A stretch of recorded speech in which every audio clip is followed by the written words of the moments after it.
Vamos a entrar ahora muy concretamente y de forma muy específica a hablar de cáncer en el aparato reproductor femenino. Vamos a tocar aspectos relacionados con el aparato cérvico-uterino, el cáncer de endometrio, el cáncer de mama. Vamos a dejarlo para un programa particular, ya que estamos en el mes de conmemoración del mismo. Y para esta parte está con nosotros el doctor William Cuyuch. El doctor William Cuyuch es médico y cirujano, es gineco-obstetra y además tiene una especialidad como gineco-oncólogo. William, bienvenido. Mucho gusto, doctor. Nuevamente, muy buenas tardes. Saludándolos aquí cordialmente.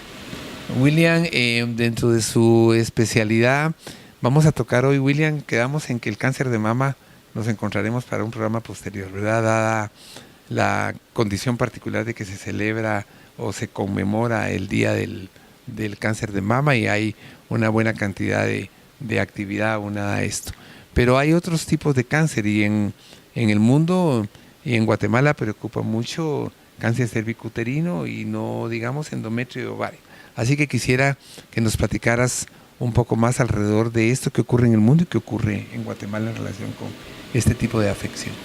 Sí, en el mundo, en países industrializados, básicamente el tipo de cáncer que más se ve es el cáncer de seno.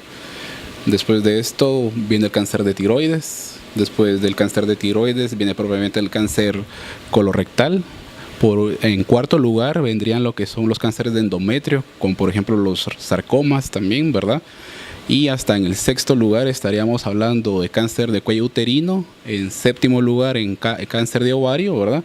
Y hasta en octavo lugar estaríamos hablando de cánceres peritoneales. Esto es en el área industrializada, ¿verdad? Por decirle norte de Norteamérica, Europa y algunos países de Asia. A nivel latinoamericano estas tendencias son a la inversa, ¿verdad?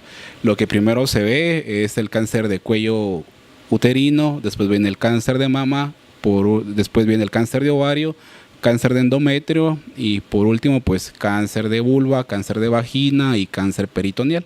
Interesante. Vamos a tratar, William, por la importancia que el tema tiene, de que nos puedas hablar de cada uno de ellos y si particularmente dan algunos datos avisores, algunos síntomas, signos que puedan favorecer su detección temprana. Y entonces cervicuterino, William, que es tan prevalente y obviamente tan importante. Sí, recordémonos de que todos los cánceres son silentes. Los cánceres silentes quiere decir de que no provocan en la mayoría de casos ningún síntoma, más que por ejemplo algún trastorno dentro del ciclo reproductivo de la mujer, como por ejemplo en el cáncer de cuello de la matriz, lo más común que se puede detectar son infecciones a repetición, infecciones vaginales a repetición en pacientes jóvenes por debajo de 45 años y en pacientes después de los 45 años, por ejemplo, que tengan intimidad o vida sexual y estas posteriormente sangren, pues este es un primer síntoma, ¿verdad? Un sangrado poscoital le llama uno. Eso relacionado con este tipo. ¿Y qué otros factores inciden en el aparecimiento, por ejemplo, de cáncer cervicuterino? Sí, el 90% de los cánceres del cuello de la matriz se da por el factor viral, ¿verdad? Ya habíamos hablado en anteriores programas de que el virus del papiloma humano en un 90%, de un 90 a 95% tiene que ver con la producción o el aparecimiento, mejor dicho, de este tipo de cánceres, porque el oncogen, que es como que la célula principal para que los televidentes me entiendan del virus, entra en el tejido epitelial del cuello cervicouterino, lo transforma pues a este tipo de cáncer.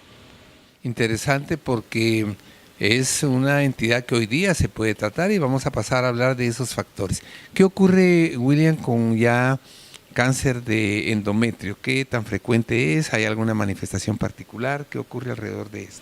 Sí, el cáncer de endometrio usualmente uno lo ve en pacientes posmenopáusicas, esto quiere decir a partir de los 45 años de edad.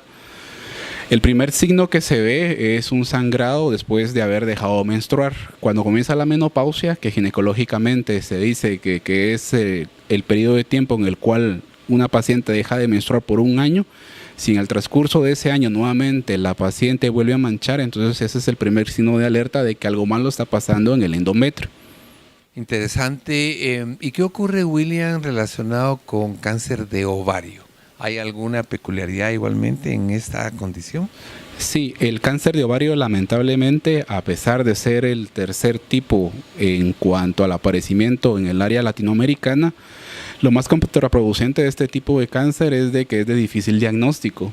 Se han hecho estudios, si es mejor realizarle ultrasonidos seriados a las pacientes cada año, si es mejor sacarles marcadores de sangre, puede ser esto, si son un tipo que se llama cáncer epitelial, que son marcadores tumorales en sangre como el CA125, o si son pacientes jóvenes, menores de 25 años, sacarles alfa-fetoproteína, deshidrogenasa láctica y su unidad beta cuantitativa, pensando en que sea un tipo de cáncer germinal. Pues nadie llegó al consenso. Lamentablemente uno agarra estos tipos de cánceres cuando están en estadios avanzados. Estadios avanzados quiere decir a partir de un estadio 2. Un estadio 2 es aquel en donde uno ya encuentra una masa pélvica, una masa pélvica abdominal, como el tamaño, por ejemplo, para que me entiendan los que nos están viendo, más o menos como el tamaño de un melón, por ejemplo. Así de grande. De un tamaño considerable. Exacto. Y lo otro que puede ocasionar es de que las pacientes a veces lo confundan como con un embarazo, ¿verdad?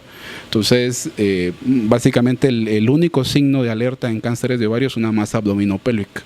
Interesante porque están ustedes escuchando aspectos que se hacen particular la detección e incluso la sintomatología, dependiendo del tipo de cáncer y el momento en que se encuentre la persona, es decir, su edad y su condición comportamental. Ahora, hay un aspecto que tú mencionabas también, otros tipos de cánceres, vagina, vulva, recto. Sí, actualmente se están estableciendo algunas guías en cuanto a la Asociación Americana de Gineco-Oncología, la Asociación Americana de Colposcopía, en tomar todo el epitelio tractovaginal, desde lo que es cérvix, vagina, vulva, perineo, incluso y ano, como un solo epitelio. Entonces, lo que antiguamente llamábamos como una neoplasia intraepitelial, ya sea cervical, vaginal, un NIC, un VAI, o por ejemplo vulvar, un BIN, o un anal, ¿verdad? Todo esto se está materializando en un solo término, que es LAST, ¿verdad? Que no es más que las enfermedades del tracto genital inferior. Entonces es muy importante lo que estaba diciendo, porque se ha documentado ahora que todos esos tipos de cánceres se están relacionando también, así como ya se ha demostrado en cáncer de cuello de la matriz, de que los cánceres de vagina, los cánceres de vulva, los cánceres perineo, inclusive algunos anales, en un 90 a un 93% tienen que ver con el virus del papiloma humano. Interesante, porque el virus del papiloma humano, ustedes han oído con frecuencia que hemos tocado el tema y obviamente será motivo de un programa posterior. William, una parte importante en esto es qué hace que una persona, qué recomendar para que hoy que nos escuchan puedan acudir tempranamente al médico, al especialista y tener la certeza de que se abordó adecuadamente una consulta y por lo tanto eso propicia un periodo de tiempo en que la persona va a estar segura que no está albergando, desarrollando, tiene latencia en desarrollar un cáncer. ¿Qué recomendar? Desde el punto de vista ginecológico, ¿verdad? Toda aquella paciente que ya inició vida sexual como método de prevención, pues estamos hablando de que se tiene que hacer el Papá Nicolau anualmente, ¿verdad? Lo otro, si son sexualmente activas y presentan algún tipo de flujo vaginal persistente, los guías dicen, por ejemplo, que presente 6 infecciones vaginales a repetición durante el año, pues eso nos da cierto diagnóstico de que algo malo está pasando en el cuello de la matriz. Posteriormente, si en aquellas pacientes menopáusicas, por ejemplo, a partir de los 45 años que hayan dejado de sangrar y después de ese año comiencen nuevamente con un manchado, también es un signo de alarma. Eso hablando de cáncer endometrio, ¿verdad? Y aquella paciente, toda paciente, no importando la edad, que se sienta algún tipo de masa pélvica, debe acudir inmediatamente pues al médico. Claro. Ustedes pudieron escuchar entonces ya toda una gama de cánceres que tienen que ver con el aparato reproductor femenino. Vamos a pasar en el siguiente segmento a hablar ya de algunos aspectos como detección temprana y lo que las guías oncológicas hoy recomiendan en cuanto también a medidas coadyuvantes. Continúe con nosotros. Dato importante, es de relevancia el llamado cáncer ginecológico, término en el que se incluyen el cáncer de ovario, de útero y cuello uterino. Algunos tipos de cáncer ginecológico son asintomáticos, o producen síntomas que pueden relacionarse con otras patologías, incluso no ginecológicas. Por este motivo, es importante realizarse chequeos periódicos con un especialista en ginecología. Cuanto más precoz sea la detección del tumor, mayores probabilidades habrá de curación. Aunque en la mayoría de los casos no hay un método de prevención específico, se recomienda llevar una dieta sana, practicar ejercicio y una buena higiene sexual. Uno de los puntos más importantes que hemos abordado a lo largo de más de 2 años en el programa Los Investigadores Médicos ha sido la alimentación. Cuando ya se presenta el cáncer en nuestro cuerpo, es de vital importancia cuidar lo que comemos. Por eso es que vamos de lleno con nuestra nutrióloga para que nos indique cuáles son los alimentos indicados. Hola a todos, mi nombre es Marlene García y el día de hoy les voy a compartir algunos datos sobre cómo debe ser nuestra alimentación durante el proceso de cáncer.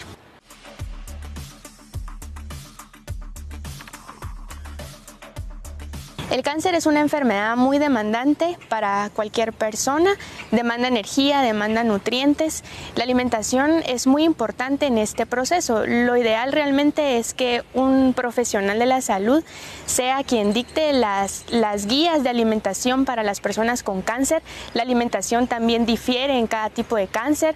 No es lo mismo una alimentación para una persona con cáncer de esófago, por ejemplo, que una persona con cáncer de hígado. Las recomendaciones suelen ser un poco diferentes, entonces realmente lo ideal es que te asesores de una persona que sea especialista en nutrición, pero vamos a darles algunas recomendaciones generales.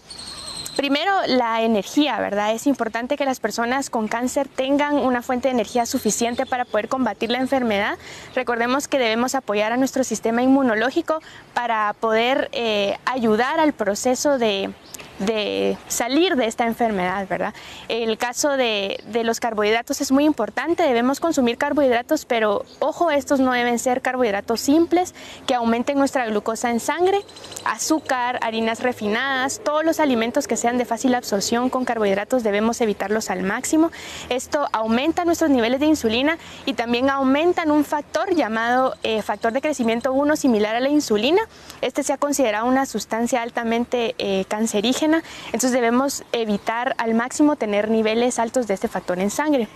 Las grasas también son muy importantes, debemos evitar el consumo de grasas saturadas, es decir, de carnes rojas, de lácteos, debemos disminuir al máximo su consumo. En lugar de esto consumamos más carnes blancas como el pescado, que también es fuente de omega 3, que es un potente antiinflamatorio.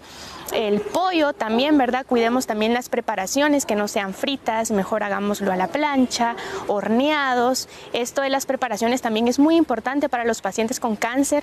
Evitemos al máximo asar las carnes, sobre todo cuando son carnes grasosas. Esto genera múltiples sustancias que son nitrogenadas y son cancerígenas también. Entonces están promoviendo el desarrollo de las células que ya tenemos cancerosas. Y bueno, el consumo de líquidos también es importante. Las personas con cáncer por los tratamientos tan fuertes pueden sufrir de deshidratación, pueden tener diarrea. Entonces es importante que mantengamos un estado hídrico adecuado en nuestro cuerpo.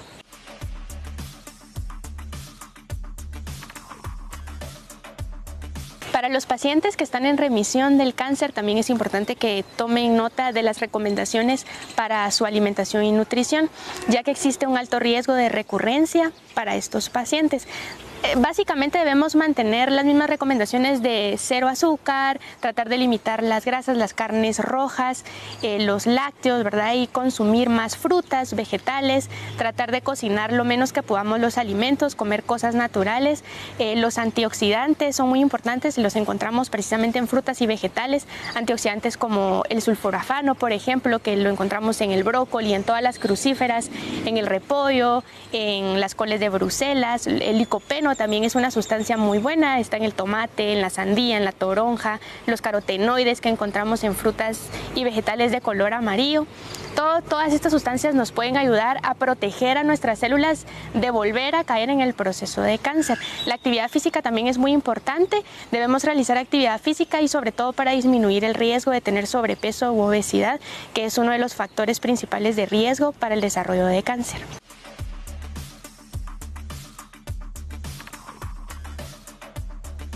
Como hemos podido escuchar, la alimentación y nutrición es básica para los pacientes con cáncer, pero también si nosotros queremos evitar llegar a un proceso de cáncer, es importantísimo que sepamos alimentarnos, ya que la alimentación, los nutrientes son capaces de cambiar nuestra expresión génica. Recordemos que el proceso de cáncer es precisamente esa mutación a nivel genético en nuestras células y los nutrientes nos pueden ayudar a evitar que esto suceda. E incluso cuando ya hay algún daño en nuestro material genético, la forma en que comemos, la forma en que nuestro estado de salud en general, nuestro estilo de vida puede hacer una diferencia. Entonces, ¿qué podemos hacer para evitar llegar a esta enfermedad? Sobre todo si tenemos historia familiar de cáncer, tenemos más riesgo de desarrollarlo, entonces debemos ser muy cuidadosos con nuestra alimentación. Básicamente debemos consumir muchísimas frutas y vegetales. De nuevo, esto debe estar en la base de nuestra alimentación. Debemos consumir, según la Organización Mundial de la Salud, por lo menos 5 porciones al día entre frutas y vegetales o su equivalente a 400 gramos. Tratemos de que la fruta sea fresca, los vegetales de igual forma. No cocinemos demasiado las cosas con agua, ¿verdad? Recordemos que al agua pasan muchos nutrientes y los estamos perdiendo. Consumamos carne roja limitada. De igual forma, la Organización Mundial de la Salud nos dice, limitemos a una vez por semana las carnes rojas, sobre todo por su alto contenido de grasas saturadas. Comamos pollo, comamos pescado, comamos huevo, ¿verdad? La actividad física sigue siendo muy importante. De hecho, esos son tres factores los que se han considerado como riesgosos para el desarrollo de cáncer y son la alimentación, la actividad física, el sobrepeso y la obesidad. Y recordemos también que es muy importante lograr que nuestro cuerpo tenga todos los nutrientes que necesitamos en las cantidades adecuadas. Lastimosamente, con la vida de hoy, con todos los factores que tenemos en nuestra sociedad, en el mundo, es muy difícil lograr obtener todos los nutrientes a partir de los alimentos o por lo menos en las cantidades que los requerimos. Pensemos en un suplemento nutricional que sea adecuado para nosotros, como los que elaboramos en innovación biomolecular, ¿verdad? Son muy buenos suplementos que nos pueden ayudar a defendernos contra esta enfermedad y contra muchísimas otras. Al volver al programa Los Investigadores Médicos estaremos hablando sobre la medicina integrativa, además de los beneficios en el tratamiento del cáncer.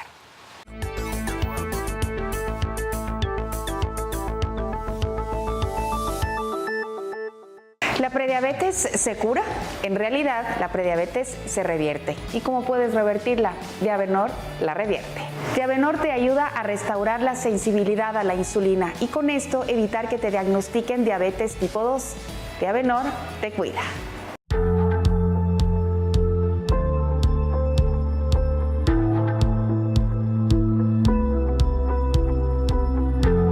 El CIM es el Centro de Innovación Médica. Esta es la parte inicial de Ciudad Científica, en la que se estudian, investigan y se formulan productos para tratar todo ese gran grupo de enfermedades recurrentes, crónicas o agudas que son invalidantes.